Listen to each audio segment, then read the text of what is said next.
চট্টগ্রামের সীতাকুণ্ড উপজেলার বাঁশবাড়িয়া ইউনিয়নের বাঁশবাড়িয়া ফেরিঘাট পরিদর্শন করেছেন অন্তর্বর্তীকালীন সরকারের সড়ক পরিবহন ও সেতু মন্ত্রণালয়ের উপদেষ্টা মোহাম্মদ ফজলুল কবির খান। রোববার দুপুরে বাঁশবাড়িয়া ফেরিঘাট পরিদর্শন করেন তিনি।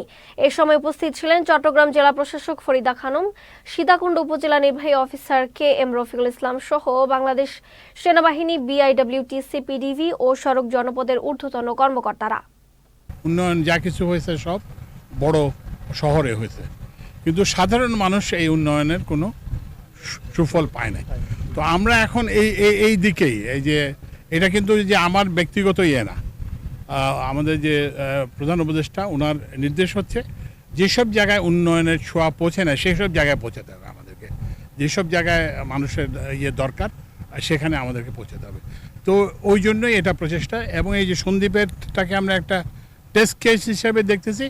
এরপরে আমরা অন্যান্য যেসব বিচ্ছিন্ন জেলা, আমরা যেমন ভোলাতে ব্রিজের চিন্তা করতেছি, তারপরে ওই যে সন্দ্বীপের ব্যাপারও এইটা কতটা হয় এটা দেখে পরে হয়তো একটা সড়ক যোগাযোগেরও আমরা চিন্তা করব।